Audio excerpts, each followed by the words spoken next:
actually spend it under the table than on stage. Searching between bags and expensive shoes and chair legs, we were on the hunt for a missing drumstick. After what felt like forever, my sister, the lead singer, finally emerged, missing drumstick in hand, and we were ready to hit the stage. Now, I still remember the feeling like it was yesterday. I was so nervous. My legs were shaking, and my boots that were too big for my feet dragged off the plush carpet of the expensive restaurant. My bass guitar suddenly just felt too heavy for me to carry and too big for my frame. As I walked up to the stage, I heard the MC say, "Now please welcome to the stage, Mayday, ladies and gentlemen." And those were the words that cued my worst nightmare. Now, our band expected to be greeted by maybe some claps, chatter, or at worst, noises of discontent or annoyance. But instead, the deafening silence that greeted our performance was somehow worse. I want you guys to imagine this. You get on stage, the spotlight goes on, your drummer hits the first beat, and as you play the first note, you are just greeted with radio silence, the sound of clinking glasses, and a family singing "Happy Birthday" 2 tables away. Now, the first audience that our band played for would rather eat their expensive risotto than listen to us play. And at that moment, I just wanted to melt into their chocolate fondue desserts and disappear into a big pile of goop. So after the world's most awkward performance finally ended, I flew off stage trying to seek comfort into my phone. Settling into a nest of guitar bags, I pulled my phone out, trying to see a message from one of my friends, or maybe even a funny TikTok video, but instead, I was greeted with this. This was a notification, a not so comforting notification, that showed up on my phone. Somebody messaged me, someone really close, that, "Look, I'm sure the Canadian Young Investors Society sounded great in your head, but it's not really going to work out. I mean, you're already so tired, you might as well put your upfront elsewhere." And again, this came from someone I deeply cared about, and as my distant world of financial literacy and rock music finally collided, I realized that my two passions only had one thing in common, and that was failure. But failure today is not the problem, but the answer. I want to share with you guys a story about a bass guitar player's future in finance and a businesswoman's breakthrough in a rock band. I want to talk to you guys about 2 paths achieved by the same outlier, seen as the extra and the surplus, who took ordinary and forged it into extraordinary. So we all know what an outlier means by everyone's talk today.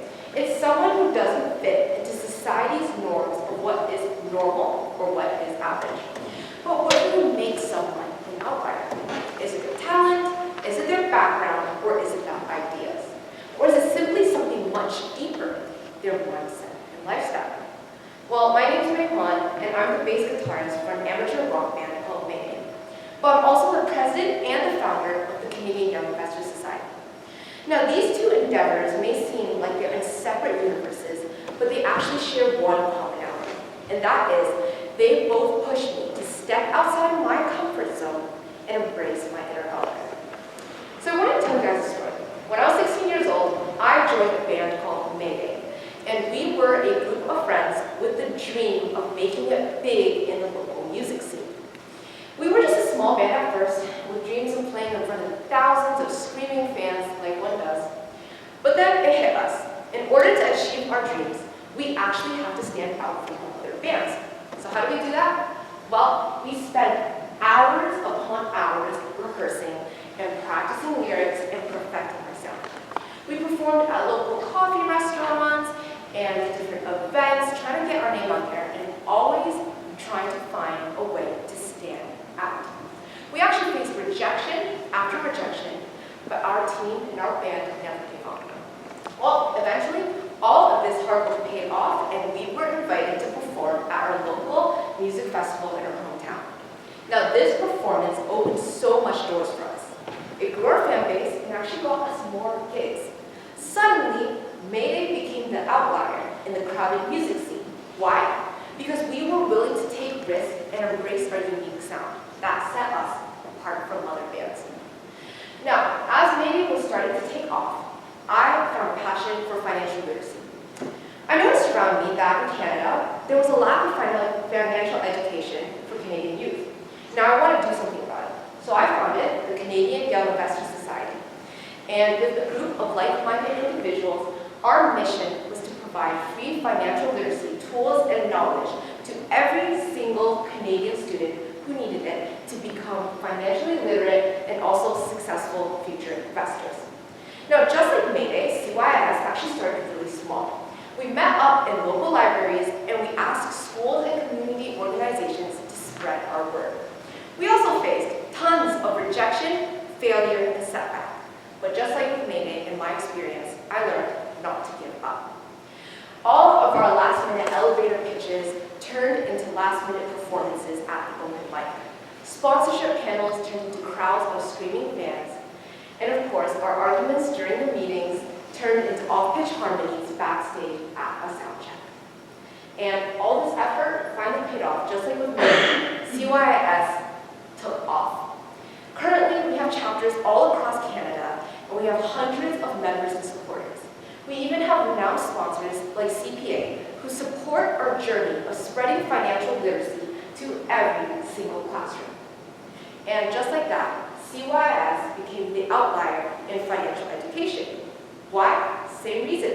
We were willing to take the risk and think outside of the box, and this gave us an opportunity to actually make real impact in the lives of Canadian youth. And I want to remind you guys, what is an outlier? And I'm going to answer my own question. In my opinion, an outlier is someone who, number one, seeks uniqueness in themselves. Number two, goes out of their way to seek discomfort. And of course, number three, willingness to take risks. Just a reminder, my band started as 3 friends with borrowed instruments in a basement. And my nonprofit started as 2 grade 10 students drawing a financial literacy comic. Now, our band never went on to headline any shows, and my comic actually never sold a single copy. But these accidental beginnings is what propelled my passions into a reality. Now, being an outlier is not always easy. Putting on a bad show or an awkward one, or getting a very discouraging message, it's not the best for everyone. Looking silly in front of your friends, talking about your dreams of starting a nonprofit, is actually not for anyone as well. And I recognize that. But it can also be incredibly rewarding. If I didn't get that discouraging message, and if our first gig wasn't just so awkward, then I would have never taken the risk to seek my own uniqueness and open my mind to opportunities that I didn't think could even exist. Now, moving on to a very important topic that's near and dear to my heart are the challenges.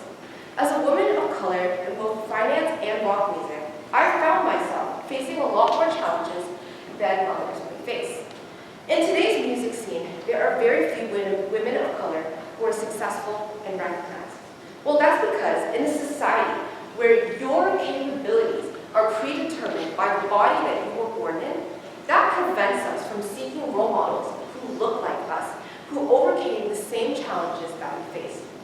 Now, likewise, in the finance world, women of color are rarely in leadership roles, and they are rarely successful investors.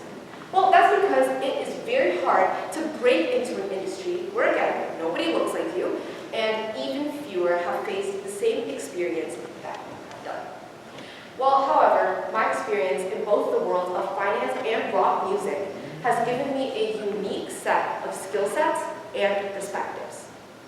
Although the strings on my guitar are a little bit harder to pluck than others, and my glass ceilings more obstructive, that wouldn't prevent me from playing my favorite songs or pitching my newest ideas. So I'm going to conclude my talk by asking the audience a very important question. What comes to your mind when you think of the word rock star? Do you picture Elvis with his shiny leather jacket and gel back hair? Or do you picture Kurt Cobain with his long hair and acoustic guitar? The fact that our narrative of what a rock star is still exclusive to music, but most importantly, still exclusive to white men in music, needs to evolve.